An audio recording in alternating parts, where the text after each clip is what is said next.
আমি কিছু করি নাই, Mooi, kijk maar dan is het de politie.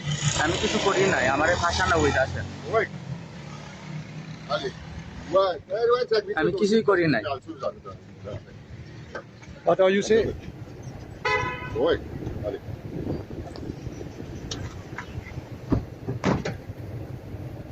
আসসালামু আলাইকুম, আশা করি সকলে ভালো আছেন। আমি কিছু করি নাই, আমাকে ফাঁসানো হয়েছে। প্রবাসী ভাইরা, ভিডিওটি হচ্ছে মরিচাষের। মরিচাষে একজনকে হত্যার দেয় এক বাংলাদেশি নাগরিককে গ্রেপ্তার করেছে মরিচাষের পুলিশ। প্রবাসী ভাইরা, সত্যি খুবই দুঃখজনক একটি বিষয়, খুবই বিব্রতকর একটা পরিস্থিতির মধ্যে দিয়ে যাচ্ছে মরিচাষের প্রবাসী বাংলাদেশিরা। প্রবাসী ভাইরা, মরিচাষের পেটি রাপিতে একজনকে হত্যার দেয় এক বাংলাদেশি মেহেদি হাসান রানাকে গ্রেপ্তার করেছে মরিশাসের পুলিশ। প্রবাসী ভাইরা, এই নিয়ে আজকের এই ভিডিওতে বিস্তারিত আলোচনা করব। ভিডিওটি ধৈর্য সহকারে দেখবেন এবং মরিচাষের নিত্য নতুন আপডেট পেতে চ্যানেলটি সাবস্ক্রাইব করে আমার সাথে থাকবেন। প্রবাসী ভাইরা, মরিচাষে গতকাল বলতে 27শে জুন, আজকে থেকে 2 দিন আগে, আমি ব্যস্ততার কারণে ভিডিওটি নিয়ে আসতে পারিনি, সবাই আমাকে মেসেজ করতেছেন হোয়াটসঅ্যাপে। তো প্রবাসী ভাইরা, মরিচাষের কোথায় ঘটলো এই ঘটনাটি? মরিচাষের পেটিরাপিতে, যারা মরিচাষ আসছেন তারা জানেন, পেটিরাপিতে শুভতী সুগেশ্বরকে হত্যা করেছে এক বাংলাদেশি মেহেদি হাসান রানা নামে। তাকে ইতিমধ্যে পুলিশে ধরে নিয়ে গেছে, আপনারা দেখতে পাচ্ছেন আমার স্ক্রিনে। তাকে ধরে নিয়ে যাওয়ার সময় তিনি বলছেন যে আমি করি নাই, আমাকে ফাঁসানো হয়েছে, এবং মরিচাষের বেশ কিছু টিভি চ্যানেলে এই নিউজটা ইতিমধ্যে দেখানো হয়ে গেছে যে একজন বাংলাদেশিকে গ্রেপ্তার করা হয়েছে। দেখেন, খুবই দুঃখের বিষয় এটা যে বাংলাদেশের মরিচাষ একটি অল্প খরচের শ্রমবাজার ভাই। ওখানে গার্মেন্টস সেক্টরে মেয়েরা যেতে পারতেছে, ছেলেরা যেতে পারতেছে, এবং বিভিন্ন দিন ধরে, বিভিন্ন সময় ধরে মরিচাষে কর্মরত অবস্থানে রয়েছে প্রবাসী বাংলাদেশিরা। এবং 2026 সালে মরিচাষে বেশ কিছু বিষয় রোগ গিয়েছে।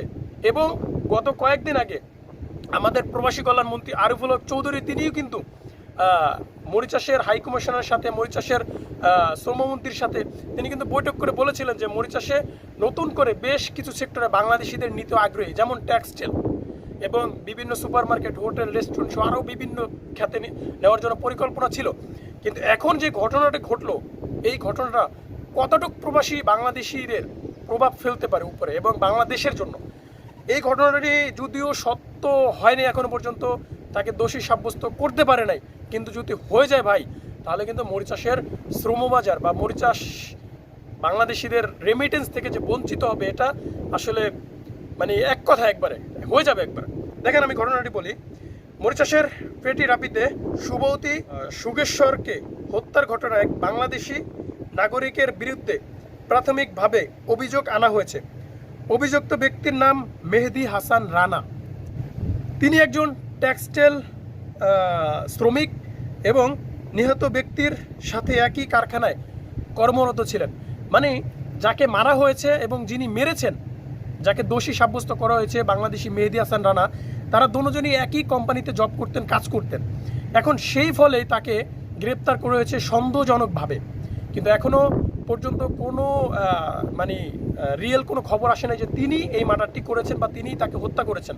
ঠিক আছে, এখন বিষয়টা হলো যে যদি এরকম ঘটনা ঘটে যায় তাহলে কিন্তু খুবই দুঃখজনক, খুবই বিব্রতকর একটা পরিস্থিতি, খুবই ভয়ঙ্কর একটা পরিস্থিতি ভাই। উমানে একজনকে হত্যার দেয় আজ থেকে প্রায় 4 বছর 5 বছর হয়ে গেছে, উমানে বাংলাদেশিদের জন্য ভিসা খুলতেছে না।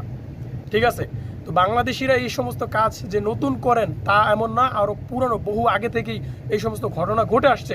কিন্তু আমার অন্য কোনো দেশে হলে সমস্যা হতো না, কিন্তু মরিচাষের মতো একটা জায়গায় যদি এরকম ঘটনা ঘটে ভাই, সত্যি খুবই একটা দুঃখজনক ভাই, আসলে বলে বোঝাতে পারবো না ভাই যদি এরকম ঘটনা সত্যি ঘটে থাকে।